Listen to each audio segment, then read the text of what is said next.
Nithyanandam, how many of you manifested?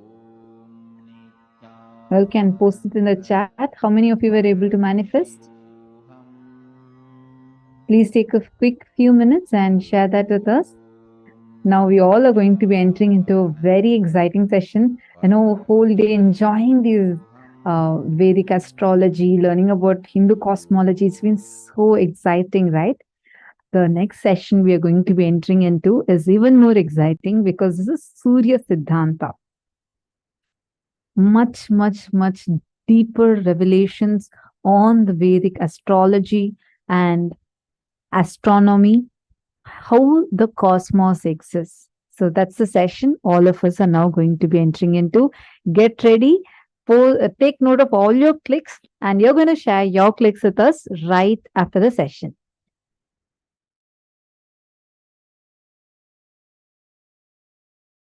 Listen. Knowledge empowers you, makes you respond differently to the world and problems of the world. Same way, consciousness empowers you. When you are inspired, when you are excited, when you are initiated, when you start practicing power manifestation, the consciousness you experience empowers you, makes you respond completely differently in a very powerful way for the happenings of the outer world. The happenings of the outer world does not damage, bend, impact your inner space. You live as Kailasa, powerful. I tell you, empowering yourself with consciousness, powerful cognitions, consciousness-based powerful cognitions, and powers of Paramashiva is the best life.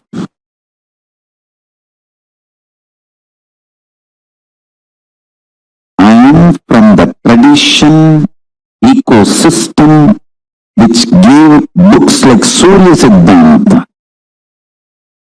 Understand? I want to tell you, for thousands of years we know the cosmos more than any scientist in the modern day. For thousands of years we know all these great truths. Our lifestyle was established on all these great truths. Any simple priest doing puja in a village temple in India who does the Sankalpa mantra, who knows absolutely more truths about the cosmos than many modern day scientists. Because the Sankalpa mantra, the Mahasankalpa mantra, he should know biography of the whole universe and geography, where he is sitting, and the cosmology, how the whole thing is functioning, and mainly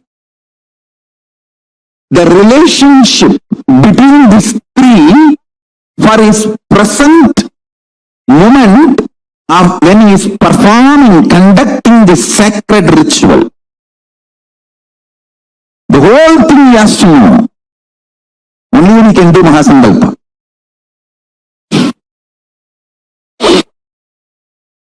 That is the beauty of this great tradition.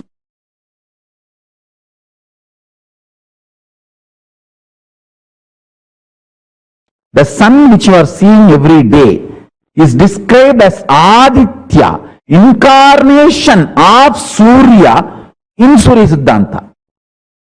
Surya says, in my own reflection, I reflect myself like a Paramashiva reflects and extends himself as Parashiva and Aparashiva, and Parashiva reflects himself as Mahasadashiva, and Mahasadashiva reflects himself as Sadashiva, and Sadashiva reflects himself as Shiva. Shiva only we are all worshipping and meditating.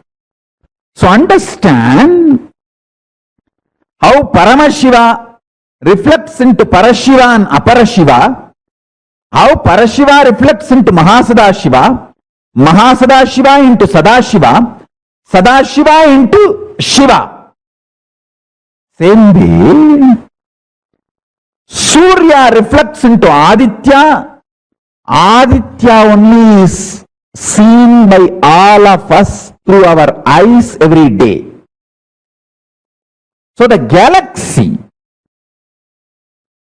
which we are seeing as per Surya Siddhanta is not just Milky Way. All the known, imaginable, comprehensible, visualizable universe, whole Vyakta, manifest, is considered as Surya Mandala in Surya Siddhanta. As per Surya Siddhanta, whole known universe is Surya Mandala. All the manifest Vyakta is Surya Mandala. Avyakta is dark matter. So the whole manifest Vyakta, known universe, is going around inside Avyakta, that dark energy, on Mahakailasa. Mahakailasa is the center, the dark matter, the dark energy is the base foundation on which the whole known universe is going around. Whole known universe is going around Mahakailasa, floating in the dark matter. So everything manifested, Vyakta, is Surya Mandala. Now, what Tamal Tarundas has sent, that scientists have discovered, is you are talking more about Milky Way, the whole galaxy. But see, when you say Surya Mandala, you try to represent or describe the whole galaxy. But when I say the word Surya Mandala, I mean the whole known universe, manifest. So, if I have to map based on what science have tried to understand, reach, I should introduce a new word, like a Turyatita. The word Turya is not complete enough, so I have to introduce the word Turyatita, like that. Now, I have to introduce the word, not just fourth unit of time, the next level units of time. That's why I call it vertical time zone. So understand, the very interesting statement I wanted to make now. Listen, anything which exists goes round itself, can go round itself, its microcosmic existence, and it can go round its macrocosm.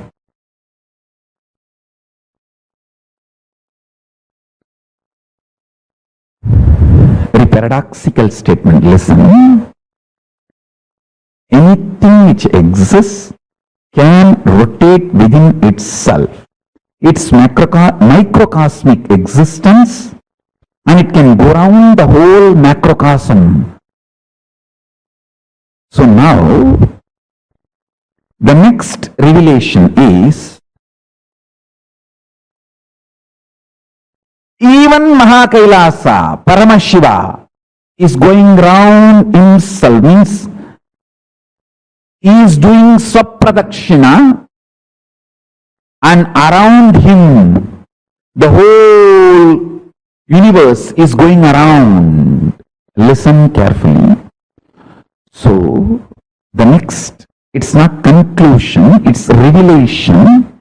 Anything which can rotate within itself is the reflection of Paramashiva. If you can will and center your consciousness with this powerful cognition, this moment, you can connect with Paramashiva, who is center of the Mahakailasa. Listen. Paramashiva, who is center of the Mahakailasa, who is also going around within himself.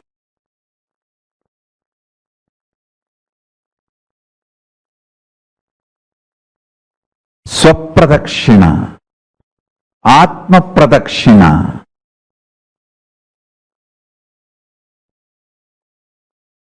Anything which is doing Atma Pradakshina, all its centers are one and the same. I am not saying connected to one and the same. No, I am saying one and the same. if you can will, what is inside your center is the center of this planet Earth, is the center of the Aditya, is the center of Surya. Aditya's ultimate version is the center of Paramashiva, Surya's ultimate version. So, I am not saying all of us are connected, I am saying all of us are one and the same. Anything which can rotate itself can rotate macrocosm. Anything which can rotate itself in microcosmic level, who can do Atma Pradakshina, can do Paramatma Pradakshina, can do if you can do microcosmic rotation, you can do macrocosmic rotation.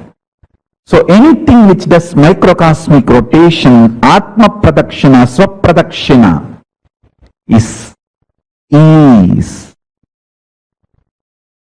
center of the cosmos, Mahakailasa, Paramashiva.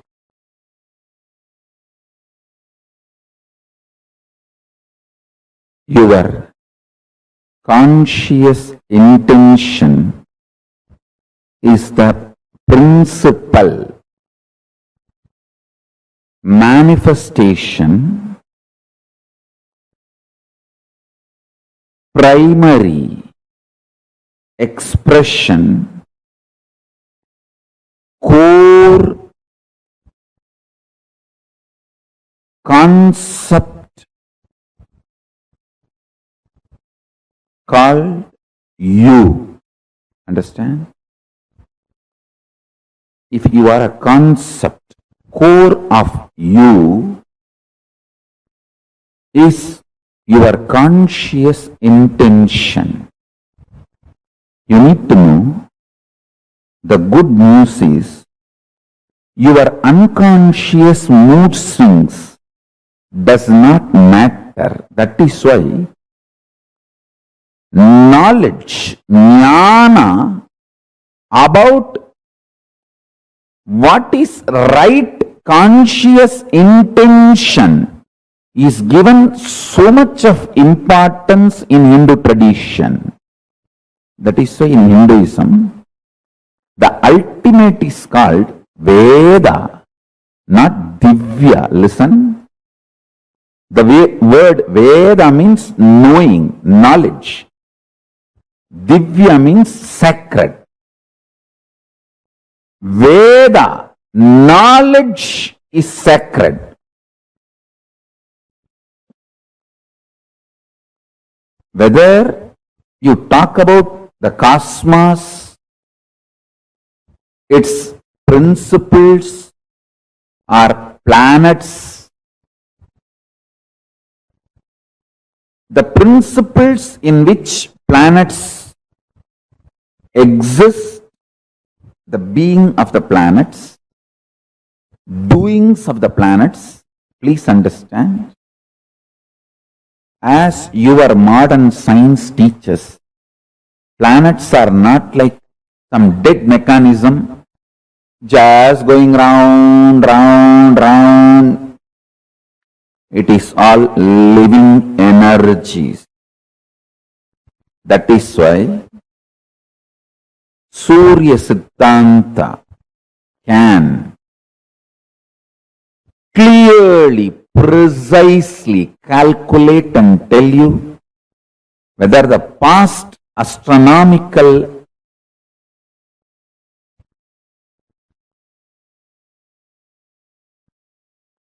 incidents, miracles, mysteries happened, or the future which is going to happen, or even simple clerical predictions of the routine happenings like Amavasya, Purnima, eclipse, even those things, the precision with which they can calculate is extraordinary, because Surya Siddhanta recognizes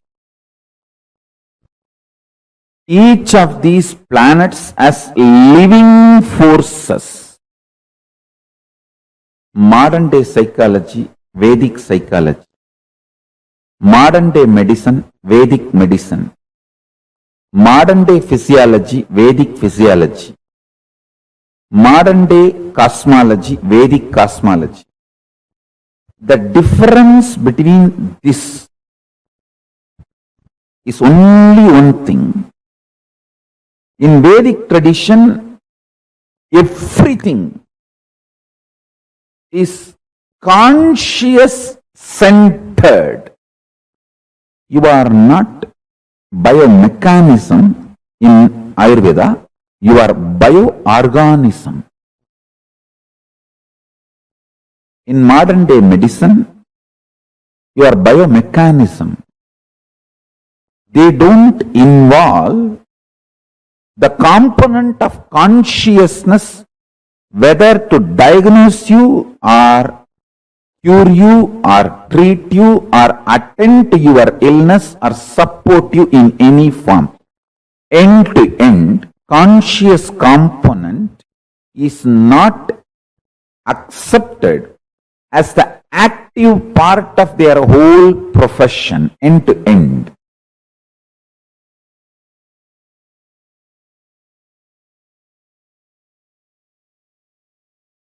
Let me narrate this incident, then you will understand.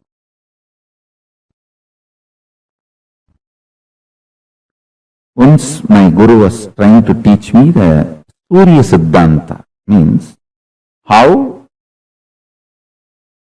the Panchanga can be predicted and pinned down. He was trying to show how the sun is center and earth moves around the sun and moon is around the earth, and the whole structure, including the sun, moon, the whole thing is also moving.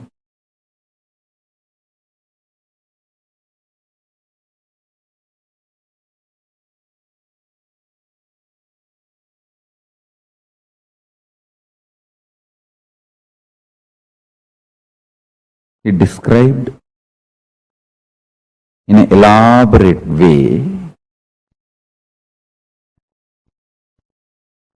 and then he took a chalk piece, just drew some numbers on various parts of my body.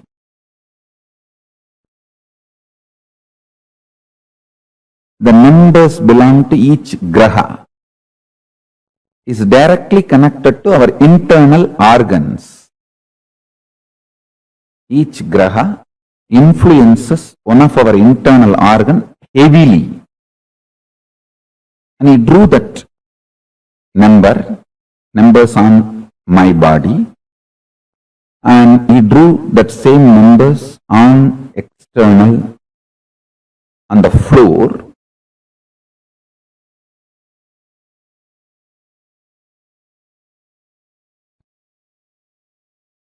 Explaining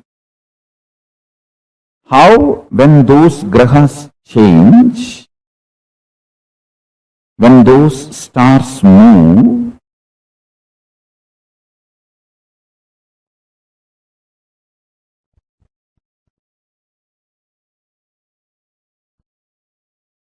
regular cosmic happenings like Amavasya, Purnima, how those things should be predicted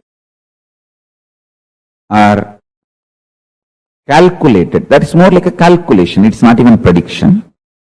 But its influence on the humanity need to be predicted. Its influence on the individual's lives need to be predicted. My gurus were trying to map this whole science and explained this to me. I think almost the core fundamental structure of Jyotisha and Surya Siddhanta I am trying to explain.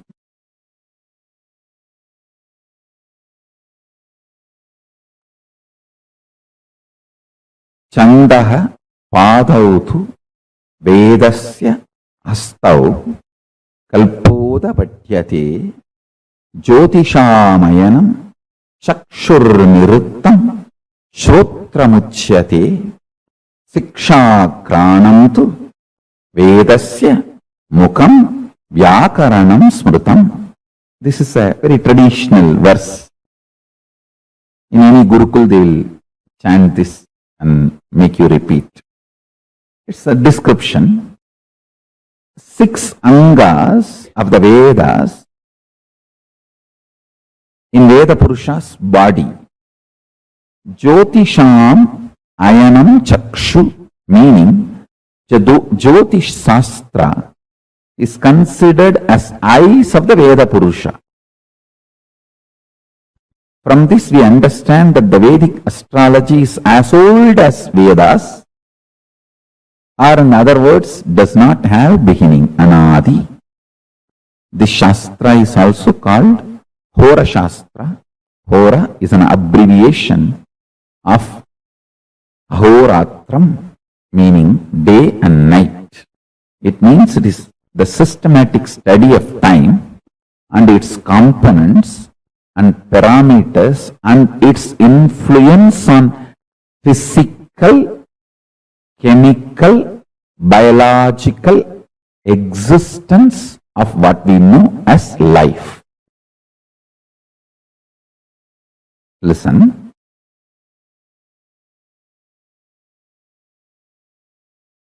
One very funny incident happened when he was teaching me. I was so intensely immersed in his teachings. He was showing me, hey, this is Surya. This influences your brain thinking system. This is Rahu. He influences your liver. The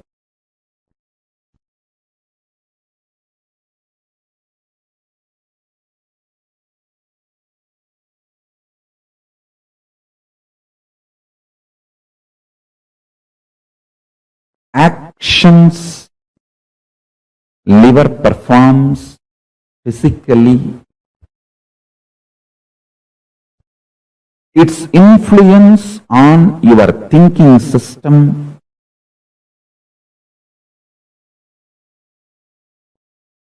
everything, if you map it to the description of Rahu, it will absolutely match.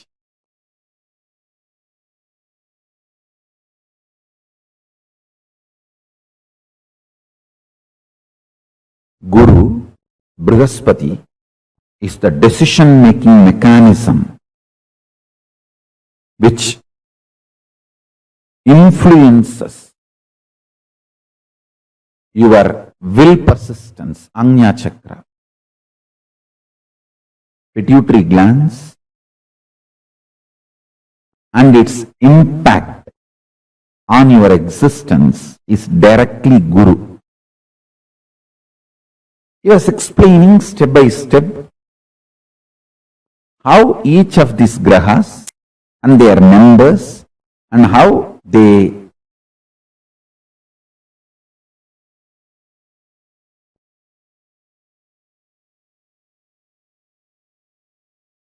influence your lifestyle, patterns, everything.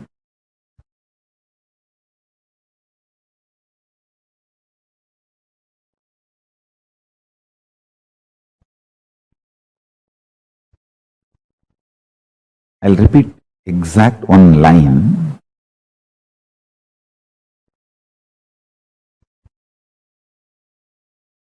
He was touching the Rahu description of how he was describing Rahu and touched my body, infuse that Rahu energy in my liver, I could see immediately so much happening inside me. I just vomited, literally, physically. Felt so fresh, alive, relieved. Of course, after cleaning all that place, everything, my guru has explained.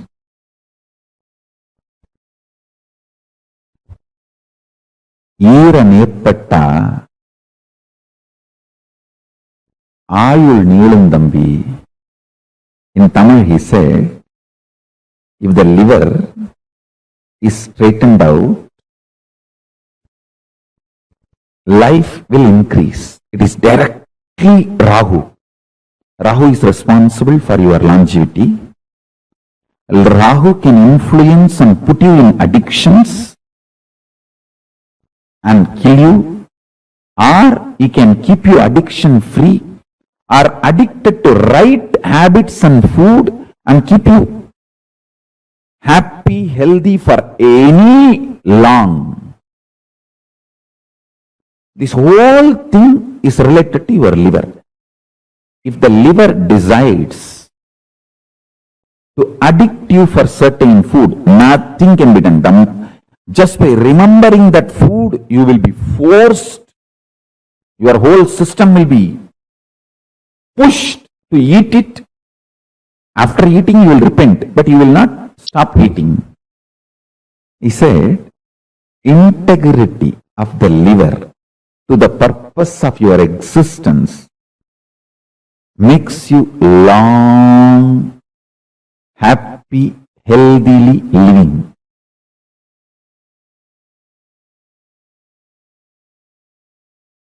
Because liver sends the signals about hunger and what kind of food you like, the taste, everything. The memories of the food and its taste flashing in your system and you being influenced to eat that same kind of food, timing, rhythm, everything is liver.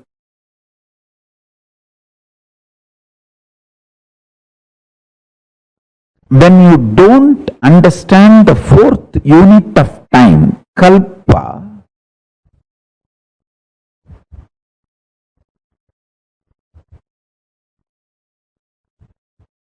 you start developing very narrow vision about time, life, about everything.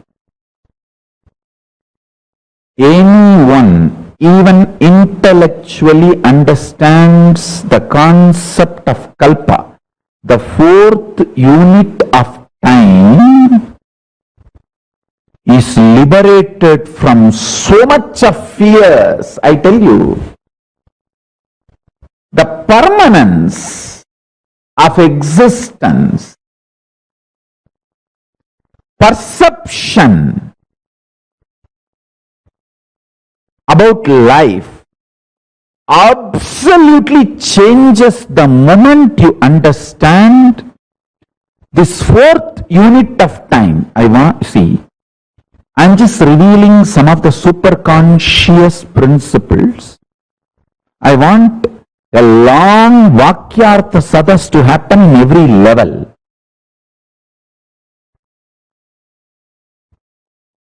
Understand? Because we are agitated, we don't think for a long time, because we don't think or try to understand the multiple units of time. We are just stuck with 3 units of time. That is why all our planning, all our ability to connect with the time, all our ability to understand time stops with the units of years. Whether you calculate for 10 year or 10 million year, whole thing is just within the unit called year. But if you understand the fourth unit of time, kalpa or yuga, the whole realization about you, life, everything will change. The sin of one life theory will lose its base. I call it a sin because of that one life theory. So much suffering for humanity. See whether the greedy way of generating the wealth by destroying the earth.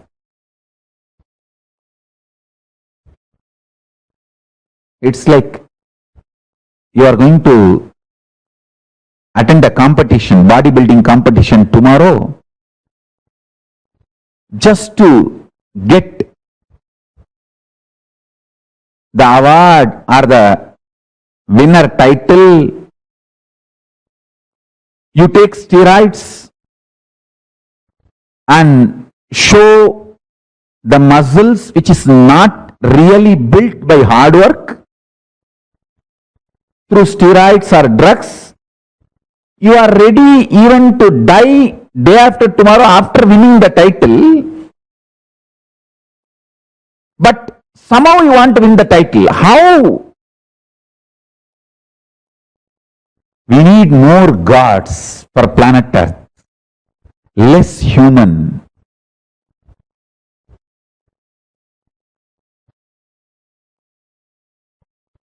But unfortunately in Indian society,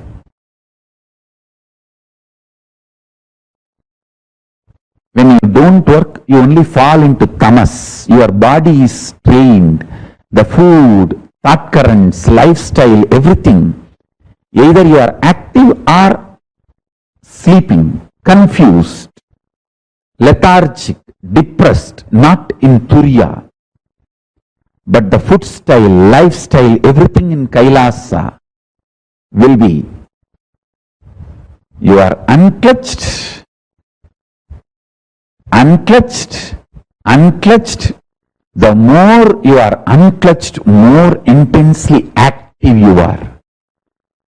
More you are in Turiya, more active. More you are in Turiyatita, more strategically active. Lifestyle, food style, everything. And understandings about life. I tell you, just this one principle, understanding the fourth unit of time. I am not even explaining the whole Surya Siddhanta. Surya Siddhanta explains not only the unit of Kala, there is something called where the Kala takes turn. Means Kala is described as the serpent eating its own tail. Snake eating its own tail continuously. That eating, how it just pulls its tail and swallows, that is called happening, event. I'll give you a small understanding about these events of time. Like how I explained the units of time, listen to the event of time. Earth rotates itself. Moon not only goes round the earth, it also rotates itself. Earth moves, rotates itself and goes round the sun. Same way, moon rotates itself and goes round the earth. And sun rotates itself and goes round the Mahakailasa. In this movements, listen carefully. The unit of time is dependent on the actions. Events of time is this self-rotation and going around another body, crisscrossing of that is event. For example,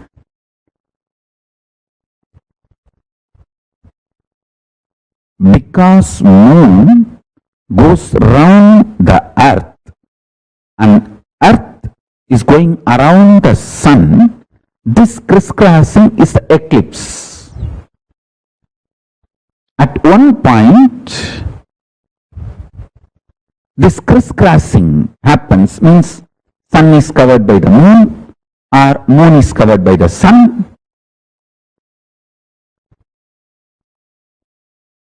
This crisscrossing, that is called events, eclipses. Same way,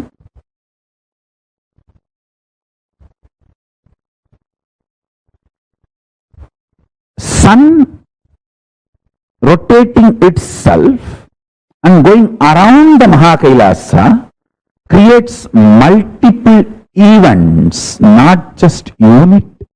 It creates multiple events. Units of time and events of time. In Surya Siddhanta, snake eating its own tail, every swallowing is considered as event. A full snake body eaten by itself is called unit. So for earth rotating itself, there is a unit and events. Moon rotating itself, there is unit and events. Moon going around the earth, there is unit and events. Earth going around the sun, there is unit and events. Sun going around the Kailasa, there is unit and events. Now, let us look at only the fourth unit of time. The fourth unit of time is cognized by the mind which lives in Nirvikalpa Samadhi. And even if all of you have not achieved a Nirvikalpa Samadhi, if you understand the principles from a person who lives in Nirvikalpa Samadhi and makes that as a lifestyle, you will enjoy all the benefits of the Nirvikalpa Samadhi. For example, Einstein's theory, all of us may not understand, but many benefits derived from that theory, we are all enjoying in our life because we decided to accept his theories. Same way, the fourth unit of time, this theory, all of you may not be able to grasp it, but if you decide to accept and enjoy, make this theory as a part of you, you will enjoy all the benefits of these truths, benefits of this theory. That is what I call living enlightenment. Till you realize personally, individually, as your own enlightenment, living it because your Guru has revealed it, making that as your vision because your Guru has revealed it, is living enlightenment.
Nithyanandam. So beautifully, Swamiji actually revealed to us the entire secret of Surya Siddhanta, how it is not just what we are learning or understanding as per the planetary positions externally alone, but how they all are directly connected to our body itself. So, how was it for all of you to listen to these revelations? And from morning, I've been seeing so many messages from so many participants saying it was really extraordinary to listen to such amazing revelations from Swamiji. So, I request each one of you to take a few minutes and post what all are the understandings and clicks that you have had today. Please take a minute and post what did you understand from this session so far.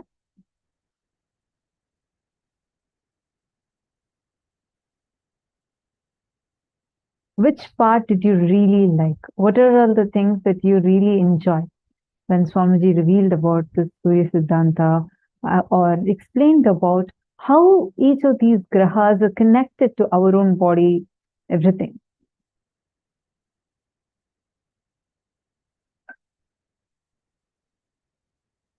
Mind blowing. Malarvati has posted. All other participants, come on.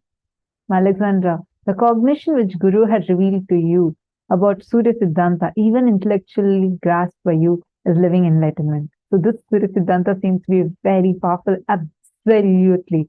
Just listening to these revelations, it's so powerful. It will give you so much of knowledge.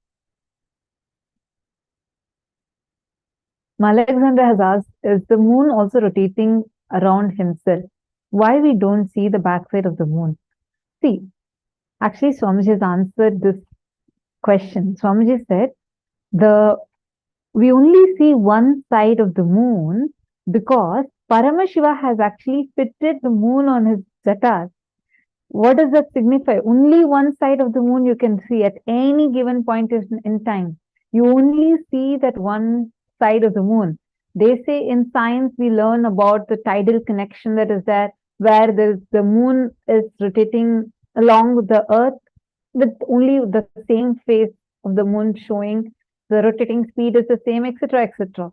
But as a Hindu, understand that it is because Paramashiva is having moon on his very jatas.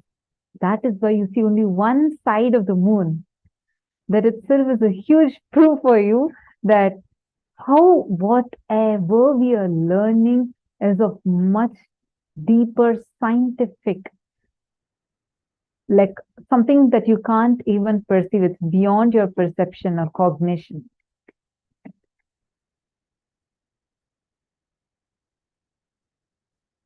Actually, talking about science and talking about how, if we have to start talking about cosmology, there's so much that we can go on telling. There's so much for us to learn, and there's so much for us to go on telling.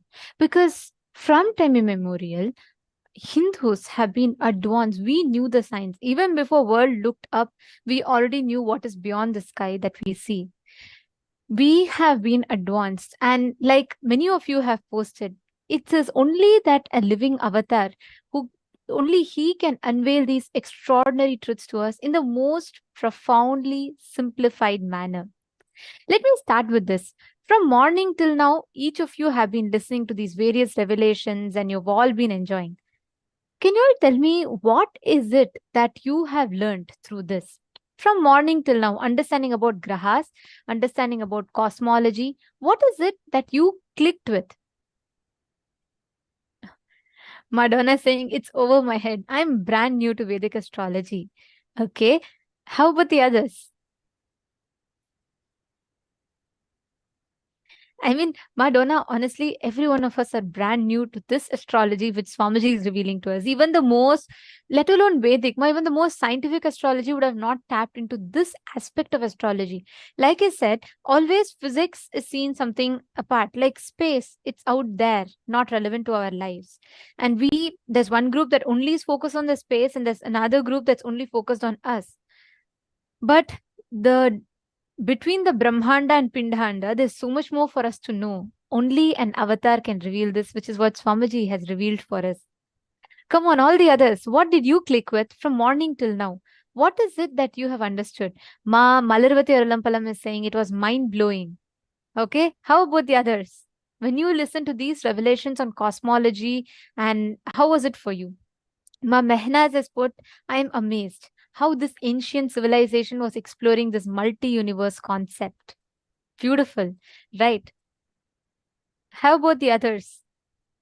Ma Yalipeng.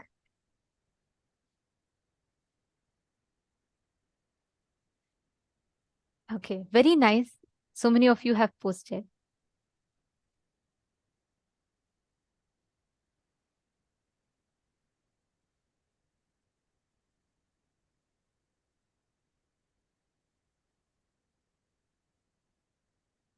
Now, when was the last time that you looked at the sky?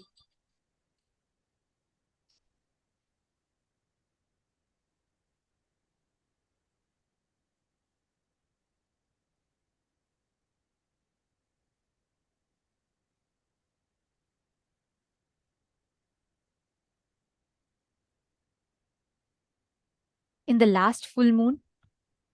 Or probably the last meteor shower that you saw about?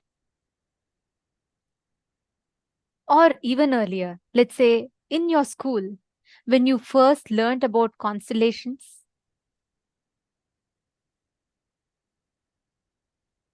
The vast expanse of stars, planets, novas, and space that you see up above is directly connected to you acing your job interview. These stars, novas that you see in the space, they hold the key to you acing a job interview, your happily ever after and ultimate bliss.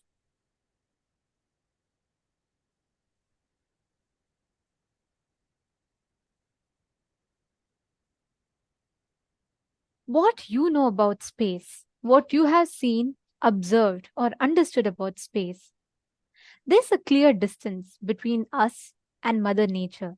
There's so much of difference that we don't even mostly relate to between us and the skies and the universe, because as per science, there's so much more to explore about the universe, which is partially true. There is so much to know about universe, which is ever expanding. But what if I told you that the universe that you see above, the stars in the sky, the moon, the sun, the 9 planets, have always been an integral part of our life thousands of years before even you could imagine? Now let's start with a game. Okay. I request all of you, you can take a paper and pen. Try to draw a straight line from one end of your paper to the other. Please take a moment. Try to draw a straight line from one end of your paper to another.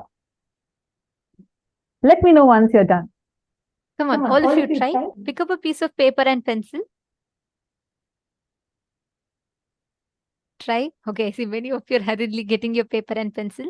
You're all able to draw a straight line? Now, visualize this. Draw a straight line from your house to the end of your street.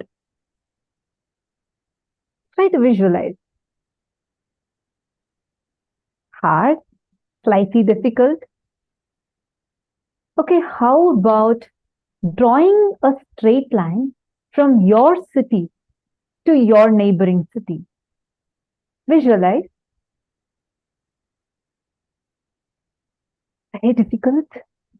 Not able to visualize. I see many of you trying hard and squinting your eyes, trying to see, trying hard to visualize.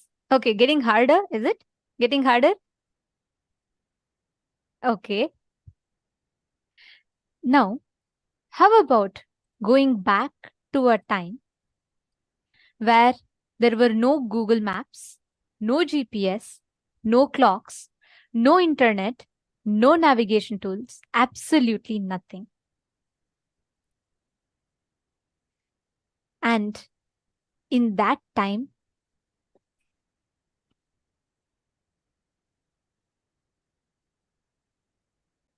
now, in that time, visualize drawing a straight line that is not just from one end of the paper to another, or from one city to another, not even from one state to another, but running a few kingdoms apart for almost 2,400 kilometers. Yes, this straight line exists even today, which is united by 5 major Shiva temples. And this is falling exactly in the longitude of 79 degrees. Mind-blowing, right? This was built in a time where they did not have GPS. They did not have a map. They did not have any kind of fancy equipment or technology that we have today. We were struggling to draw a straight line or even visualize a straight line for a place that we were so well aware of, just from our house to the street end. And forget about even thinking how to draw a straight line from one city to another. But our ancestors had built temples in the exact same straight line that stands tall even to this day, starting from Kedarnath all the way to Rameshwaram. How did they do this? Because our ancestors had access to something extraordinary. They possessed the knowledge of something really, really powerful and amazing. They were having the ability to access this vast knowledge, going as far as galaxies away, not just few kingdoms away, but few galaxies apart. And there were no Google Maps at that time. Here, even with having Google Maps, internet, for us to visualize, it's a struggle. But there were no Google Maps, there was no internet, there was no concept of all of this. But how did they do it? Take another example. What you all see behind us is the Konark Sun Temple in Orissa, which dates to 1250 CE.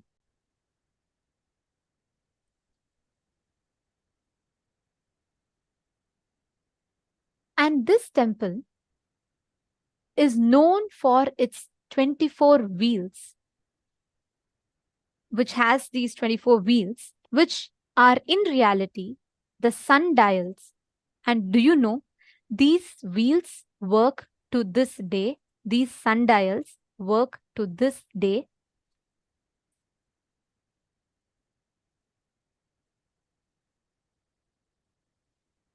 This is an ancient machine that can calculate up to minutes precisely to this day, even to this day. This temple is situated in Orissa, present-day India.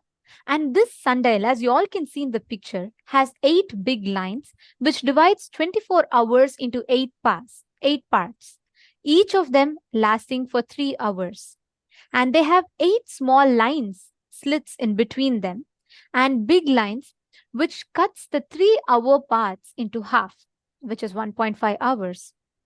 And these small lines makes the 90-minute intervals with a big line followed by a small line, as you all can see in this picture. And what I am showing you is one small carving, one small wheel carving out of that huge temple.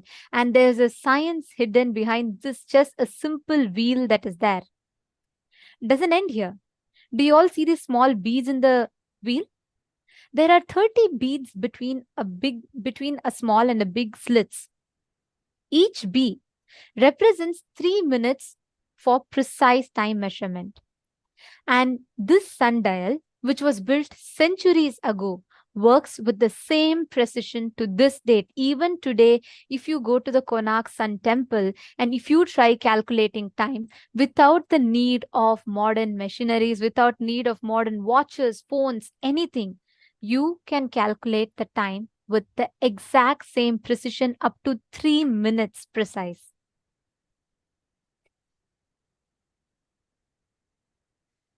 let's keep this on one side. Next, talking about how we knew there were no satellites. We are all having satellites today. We have NASA, we have ISRO, we have so many space agencies that travel up to the world to study how Earth looks. Let me take you back to 5,000 years ago. 5,000 years ago from today, in the grand epic of Mahabharata, the Purana history of Mahabharata, there's a very beautiful verse which is part of the Bhishma Parva of Mahabharata, the 12th shloka, 6th chapter, and from the 6th chapter, the 12th shloka of the 6th chapter to the 37th shloka of the 13th chapter, the geography of Earth is described in great detail. But I'm not just going to go so elaborate into it. Just one example. The particular verse, the 12th shloka of the Bhishma Parva tells, Sudharshanam pravakshyami dvipam te kuru nandana dviramsho pippalastatra dviramsho cha shasho mahan. Sanjaya says that the earth looks like a wheel, the Sudarshana. Inside this circle, this wheel, there are two portions that look like rabbits and two portions that look like leaves of a peepal tree. Take a guess. What does this mean? Two rabbits, two portions of peepal tree? What exactly does this description mean? Well, let me show you what science, thousands of years later, discovered. This, what Sanjaya described, is a precise description of the polar azimuthal equidistant projection of Earth, which means here Sanjaya is describing Earth in a wheel, and here Antarctica is the center of this wheel and Arctic is in its rim. And the two rabbits, exactly as you can see in the drawing, are the Eurasia and the North America, and the two leaves are Africa and the South America. Here you can see very precisely exactly how, as Sanjaya described, this drawing, the two rabbits and the two portions of a peepal tree leaf. Just try to see the image inverted. You'll exactly see what we're describing. It's so precisely described. This was a time when there were no so-called satellites as per modern science that existed. This was a time 5,000 years ago. As per modern science, Galileo discovered planets and space in the year 1610 CE. All of you can Google it. Can you all Google who discovered planets? Can I request every one of you to take a few minutes and Google? Each of you can Google and post the answer. Let's check if Google is telling you the same. Come on, each of you can take a minute or two and Google.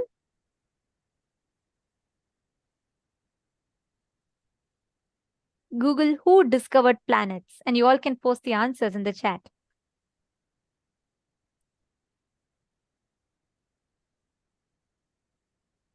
Okay, Galileo. So many of you have posted Galileo. All right, interesting. So Google tells Galileo in the year very recently, in 1610 CE, he discovered about planets and space in the sky. So he, as per modern science, it was Galileo who discovered that there's something beyond these planets and planetary things, that the sky that we see, there's something beyond that. But what if I told you, much before Galileo, if I have to be precise, exactly 5,608 years before Galileo did, a Vedic text called the Jyotisha Vedanga, dating back to 4000 BCE, mentions precise astronomical data and various cosmological events described in the sacred scriptures. This is just one part of our Vedas. That's why it's called as Vedanga. It's one part, one anga of our Vedas. This Jyotisha Vedanga, which is dating back to 4000 BCE, precisely mentions about the different astronomical data and the cosmological events as they happened. How did we use this information about planets that are available to us in our day-to-day lifestyle or in our work, in our planet Earth. Example of that is Sri Padmanabha Swami Temple. This Padmanabha Swami Temple stands as a perfect blend of astronomy and architecture. Just see this picture here. This is a rare visual spectacle that unfolds twice every year in Padmanabha Swami Temple. Precisely on the days of equinox, the sun setting passes through exactly all the windows in the Gopuram in succession, both sunrise and sunset. And this happens in precise 5-minute intervals between each. There's exactly 5 minutes intervals between each of them, and the sunrise to sunset on the days of equinoxes passes exactly through this. Well, what are your thoughts? Just learning so far. What do you feel? How advanced were our ancestors? And how do you feel that, we don't learn that it was the Hindus who had discovered this, and these are the phenomenal things that we knew. We don't have access to that information. How many of you are hearing these things for the very first time?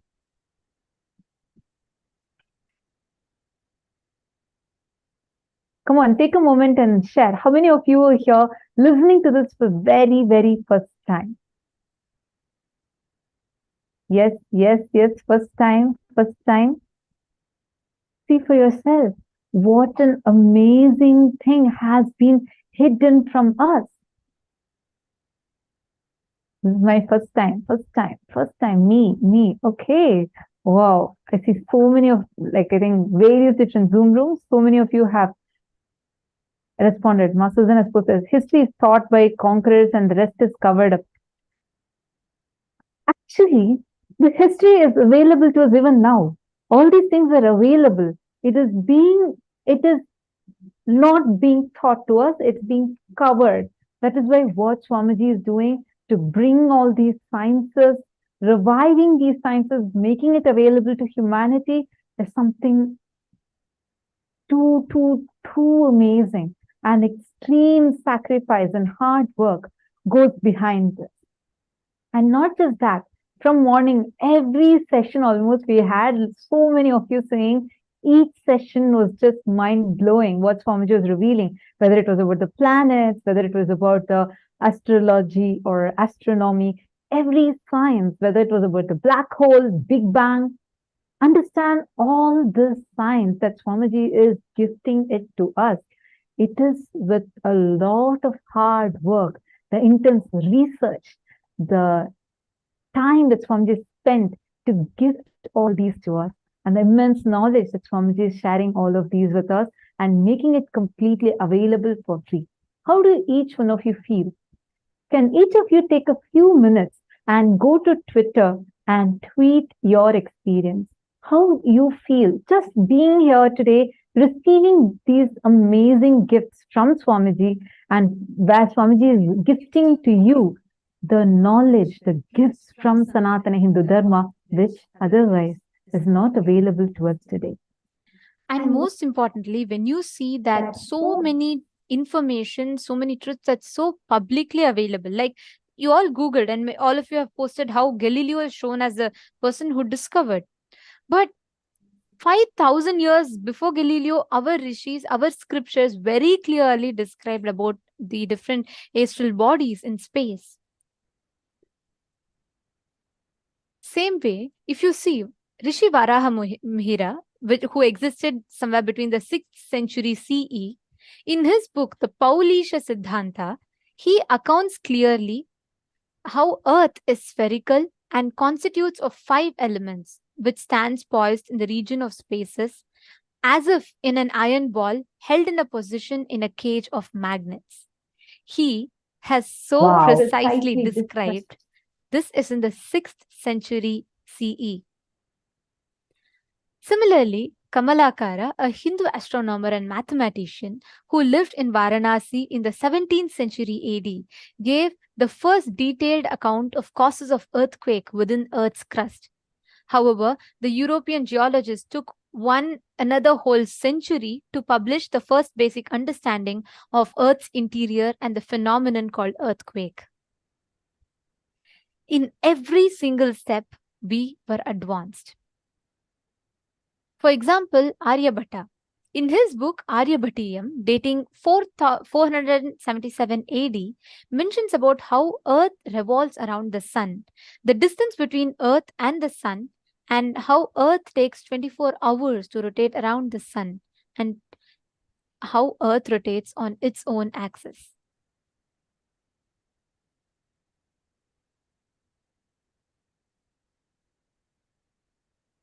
Today, science credits Sir Isaac Newton for the discovery of gravity, right? We all learnt in science about how gravity was discovered by Sir Isaac Newton.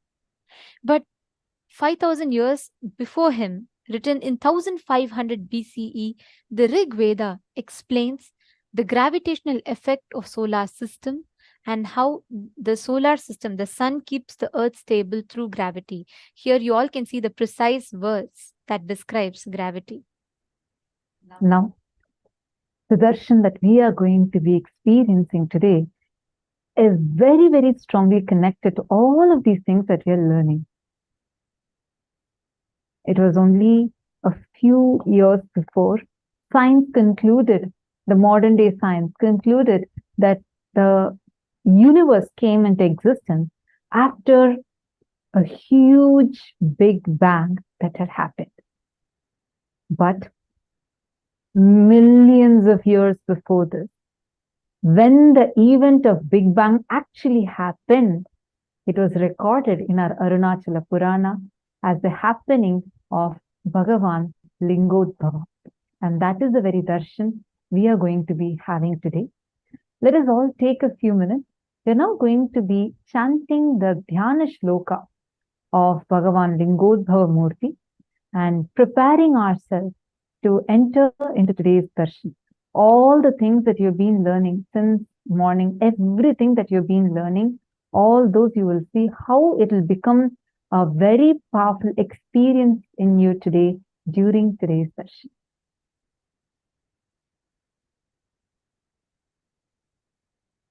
Devam garbhagrihasya manakalite linge jatashekaram katyasaktakharam varam cha dadhatam krishnam mrigam chabhayam Savyetankamamaya padamakutam brahmachutabhyam yutam urdhvadastitam hamsakolamamalam lingodbhavam bhavaye. This is a beautiful Dhyana Shloka describing the happening of Bhagavan Lingodbhava.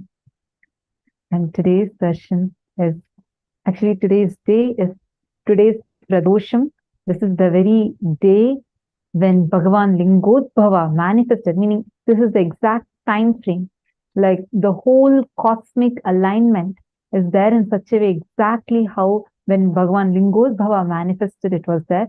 That is why today, especially, Swamiji is going to be giving all of us the darshan of Bhagavan Lingodbhava Murti. We all are going to be experiencing this powerful darshan today. Now, before we enter into the darshan itself, we want to share with you something really, really amazing. And for this, we request all of you we want to share with all of you how the cosmic descent actually got recorded in the cosmos itself. Like we were just seeing about the phenomenal knowledge our ancestors have had, how precisely, not just in a time where there was no access to technology, they were able to draw the world map and able to describe how the earth was, how it was rotating around, and all such details that we just saw. And even were able to calculate when exactly the Big Bang happened, how it happened, why it happened, everything. Right? Like this, in Sanatana Hindu Dharma, we have a very clear methodology through which we can clearly calculate, identify the events that are happening, cosmic events that are happening, and study those cosmic events. Whenever the cosmos descends down, you can very clearly see some really extraordinary cosmic events that happen in the sky. So we had the science to study. It was not just that the macrocosm was irrelevant to our lives. There are so many happenings, cosmological events, when they happen, they convey a profound significance to some happenings in planet Earth. And Hinduism had mastered precisely on how to read these cosmological events.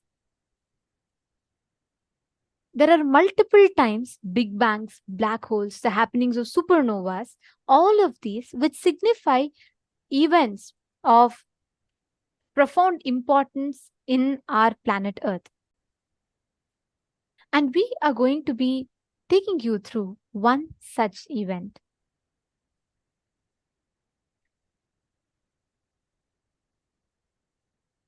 For thousands of years, Hindu scriptures have been able to comprehend these cosmic phenomena which are beyond the logical explanation. And we have been able to precisely map these happenings in our daily lives.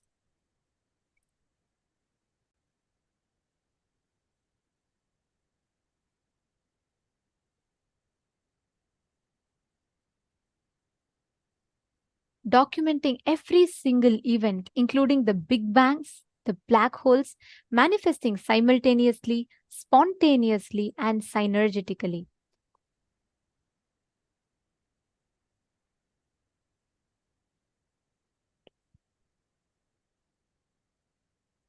If you see so many cosmological events that happens around, our rishis had the clear signs of identifying their significance, what they had, what they represented, and how we are impacted by them. In the Skanda Mahapurana, Paramashiva very clearly reveals about how the linga is everything, and therefore the whole universe has originated from it. This Skanda Mahapurana is the exact Purana where the happening of Lingodbhava is mentioned. And in this particular verse, Paramashiva reveals about how the Linga Udbhava happened. The universe is created from the Linga. The Linga is without the beginning and end, and it is the eternal Brahman.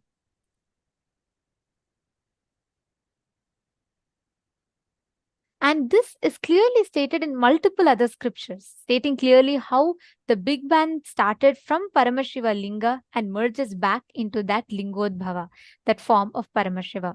We all can see that how science is coming to this conclusion about how the whole age of the universe, if you see the cycle of the universe, right, what science has lately discovered is exactly in the shape of a linga, which we have been worshipping since millions of years.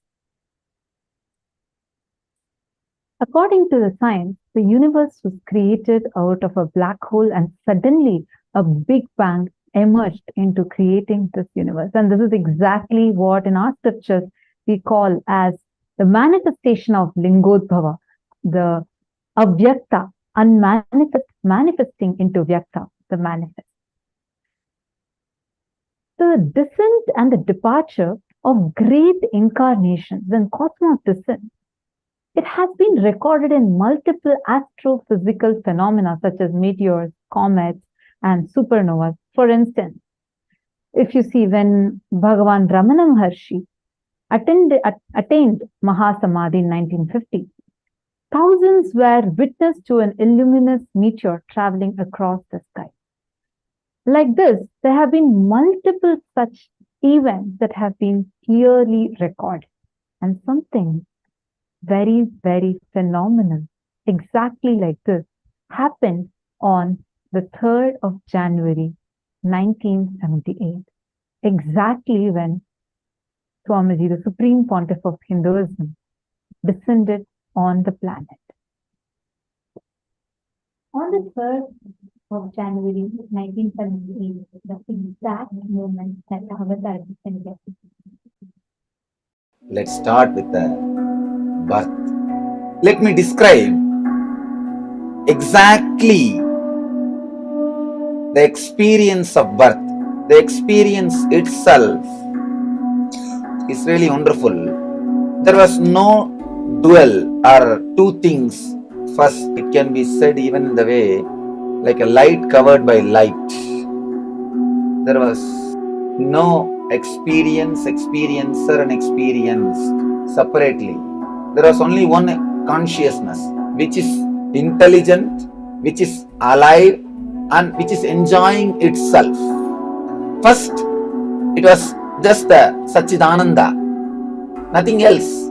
I was conscious, I was alive, and I know I was alive, and I was just enjoying that I am alive. I exist. Suddenly, in a very vague way, one small light. Please understand, I am explaining frame by frame what happened during my birth. The first frame was a light in somewhere around South India, Southern India. But I do not know at that moment it was Arunachala or something like that. Just somewhere around Southern India. That was the first slide, first scene. The next scene, like a star, shooting star, I was just pulled by that light. The third scene in my consciousness was the Arunachala.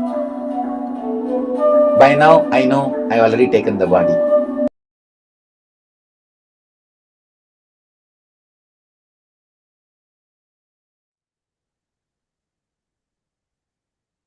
This was clearly recorded in the modern day science. Exactly when Swamiji had descended, like exactly how Swamiji described, in the night sky appeared a supernova in the constellation of Aquila approximately at 12:50 a.m. IST. And this was one of the brightest supernovas ever. And this was the exact auspicious time when the Supreme Pontiff of Hinduism had descended on the planet. Jan 3rd, 1978. Until now, this has been the brightest supernova ever recorded. There's a lot more to share, but it's already time for all of us to enter into the most awaited segment of our day. It is all enter into experiencing the Bhava Samadhi Darshan of Bhagavan Lingodbhava through the Nijavatar of Paramashivoham himself. Please sit with your head, neck, and spine in a straight line. Close your eyes and chant the Mahavakya. Paramashivoham.